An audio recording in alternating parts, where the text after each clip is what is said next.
ఇప్పుడే జీ5 app download చేయండి. చూడండి మీ ఫేవరెట్ టీవీ షోస్ ఎప్పుడైనా ఎక్కడైనా. సరే సరే నానప్పుறம் ఫోన్ పండ్రా ఓకేవా? సార్ చెప్పమ్మా. ఇదిగోండి ఫైల్. ఓ అప్పుడే ఫైల్ తీసుకొచ్చావా? సరే అమ్మా, నేను త్వరగా పోవాలి. ఈరోజు సార్ రాలేదు, రేణుక రాలేదు, కాబట్టి ఆఫీస్ని నువ్వే చూసుకోవాలి. సరే సార్. సార్ రాజు సార్ ఎందుకు రాలేదు? సార్కి ఈ పొద్దు పెళ్లి చూపులమ్మా.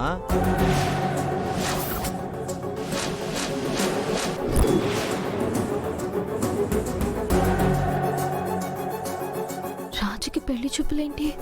అంటే రాజుకి నా మీద ప్రేమ లేదా? వాళ్ళు నన్ను నా కుటుంబాన్ని ఎంతలా అవమానించారో నేను వాళ్ళని అవమానించాను.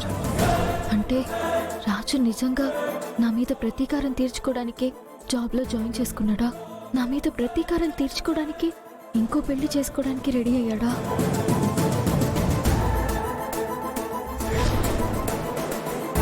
కనీసం నాకు మాట చెప్పి నా సిచ్యువేషన్ తెలుసుకొని డెసిషన్ తీసుకుంటే బాగుండేది కదా.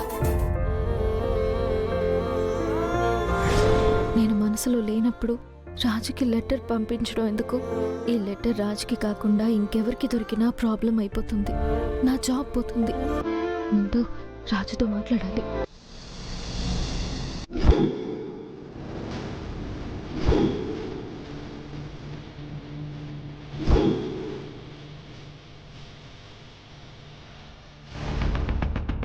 నా మెడలో రాజు కట్టిన తాళి ఉండగా ఇంకో అమ్మాయితో పెళ్లికి ఎలా సిద్ధమయ్యాడు?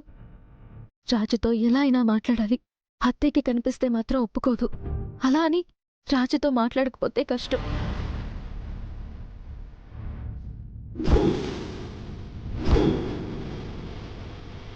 మురుగనేంటి మా ఇంటి వైపు వెళ్తున్నాడు? కుంపదీసి ఆ ఫైల్ ఇవ్వాల్సింది రాజుకి కాదా? ఇంకో పార్ట్నర్ ఏమైనా ఇటువైపు ఉన్నాడా? అన్నా ఆ ముందు వెహికల్ని ఫాలో అవ్వదు.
జీ5 యాప్ డౌన్లోడ్ చేసి అన్ని ఎపిసోడ్స్ పూర్తి ఉచితంగా చూడండి.